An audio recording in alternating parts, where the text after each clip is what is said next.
जैसे एक माता अपने बेटे को पालती है, ऐसे भरत जी उस हिरणी के बच्चे को पालने लगे। जब वो थोड़ा सा बड़ा हुआ, एक दिन उसने छलांग लगाई, आश्रम से बाहर चला गया। चला तो गया पर लौटा नहीं, फिर दोबारा नहीं आया। भरत जी उसको याद करते करते, उसे याद करते करते रोने लगे, और रोते रोते ही उसकी याद में शरीर से प्राण निकल गए, शरीर से प्राण निकल गए। अब शरीर से प्राण तो निकले, शरीर मिला तो दूसरा शरीर कौन सा मिला जानते हो? हिरनी के बच्चे को याद करते करते शरीर छोड़ा था, तो हिरनी के कोख से ही उनको हिरनी के बच्चे के रूप में जन्म मिला। भरत जी जब हिरनी के सावक के रूप में जन्मे तब मिला है।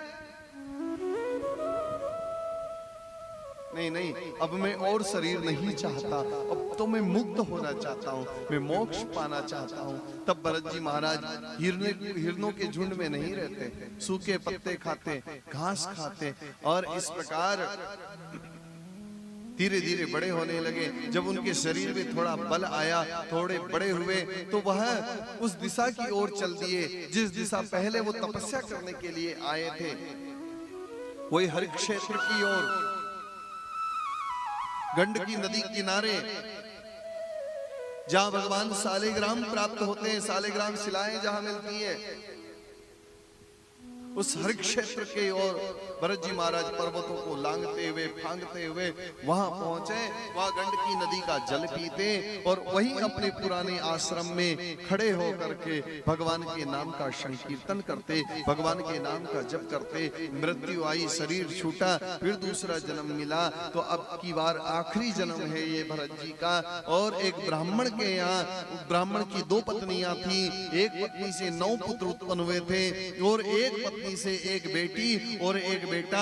जो बेटा हुआ था वो भरत जी ही उत्पन्न हुए। इस जन्म में भी इनका नाम भरत आया।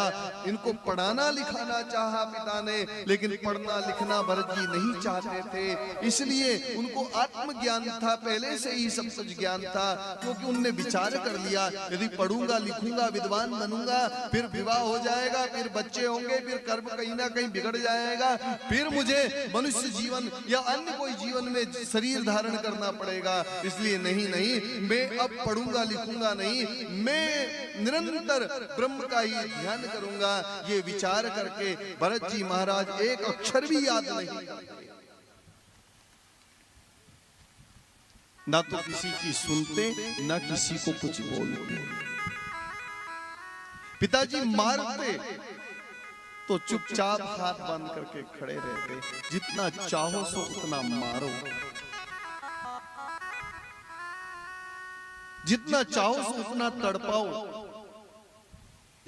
तो पिताजी ने नाम पहले भरत रखा था, लेकिन अब भरत पढ़ नहीं रहे हैं, तब भरत जी का नाम रख दिया जड़।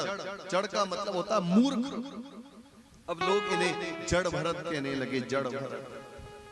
तुम चाहे जड़ कहो, चाहे मूर्ख कहो, चाहे ज्ञानी कहो, चाहे अज्ञानी कहो, ज्ञानी को इसका कोई फर्क नहीं पड़ता। जब भरत जी थोड़े बड़े हुए तो भाभियों ने क्या बिताई।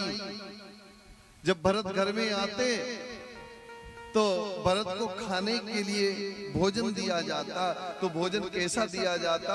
भोजन दिया जाता एक कूटे से बर्तन में जो चापड़ निकलती है ना आटे से, जो बचा हुआ अनाज जिससे रोटी नहीं बनाई जा सकती, जिससे भोजन नहीं बनाया जा सकता, वो चापड़ खाने के लिए दिया जाता।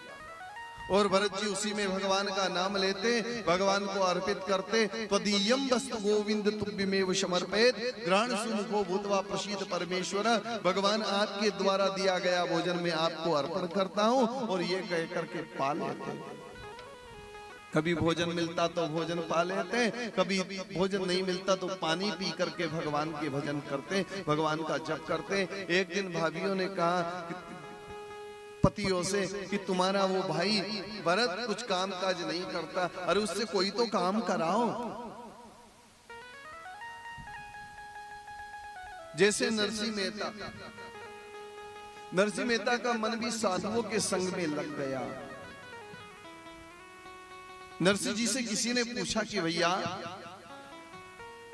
तुम थोड़ा काम काज किया करो तो थोड़ा पैसा आएगा, 4 पैसा कमा लो।